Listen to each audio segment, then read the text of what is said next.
Welcome to week 1, the alignment of God, here at Prim Tabernacle in Pomona, California. This week, we are focusing on understanding divine alignment as mental and spiritual congruence. When our thoughts, emotions, and actions align with God's character, we find peace. And before we jump into that title, today we have Raiya, who is an upcoming graduate. She the bomb, y'all. So I'm gonna let her introduce herself. Yeah, so I am currently getting my degree at Keck Graduate Institute in Human Genetics and Genomic Data Analytics. So a little bit about what that entails, a little summary is I am able to sequence DNA to help people diagnose patients with chronic illness and rare disease. Listen, I'm so excited. I'm so proud. Y'all had to hear that. Isn't that amazing? And she's so young too. I love it. Okay, let's get to it. Even though we could sit here and be like, so what does that mean? And what does that look like? But I'm sure we'll talk about it. So in a world of infinite scroll, how do you set boundaries that protect your peace without feeling isolated from your peers?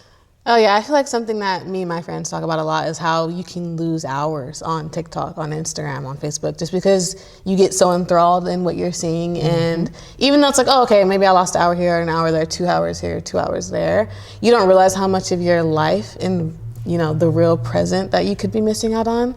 And so I think it's honestly always good to have yourself in check, either mentally or physically. Like now you can put timers and just restrictions on how long you can be on social media. So I have a 2-hour timer on all my stuff because I never want to get to the point where it's something that can be used for entertainment and sometimes you need that in your day, but there has to be a limit to where you're just like disassociating from life completely.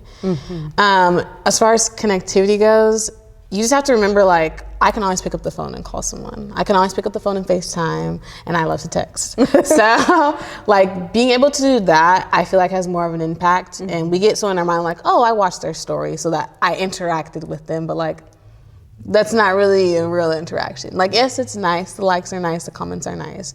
But a phone call and a text message is always going to go farther. So just keeping that in mind. Absolutely, to really connect. Yeah. And so how does the weight of global issues like climate change or social justice or even chronic disease and illness impact your daily motivation and mental clarity?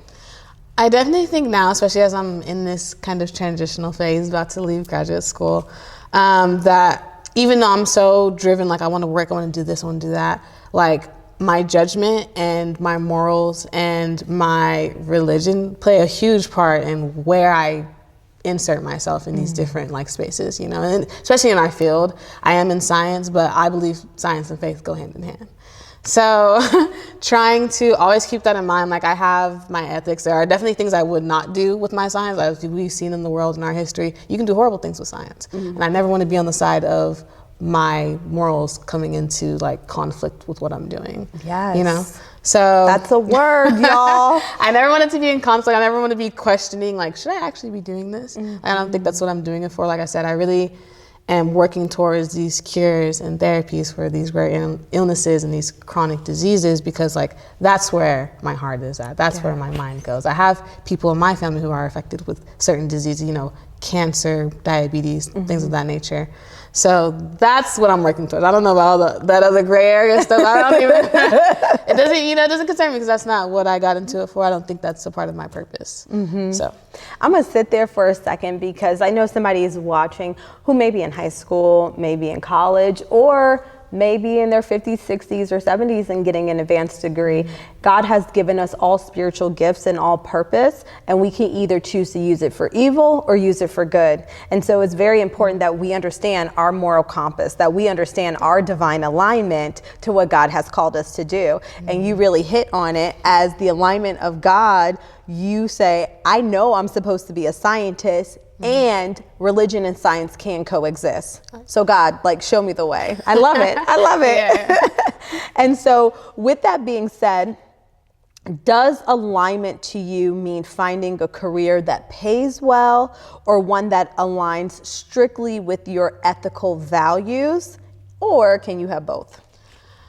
I feel like, I don't know if it's controversial, but I think you can have both. I feel like when you are walking with God, especially when you are performing the acts and using the gifts that He gave you, it would make sense for you to be abundant, right? I feel like those things kind of make sense. Why would he give you something? And even if, I think Pastor talked about not ignoring your passion, speak on your passion. And that will happen. You will go through times where you will have to struggle. But I think in the grand scheme of things, you should be abundant if you're walking with God, if you're doing the things that he would want you to do, the purpose and the path that he has laid out for you.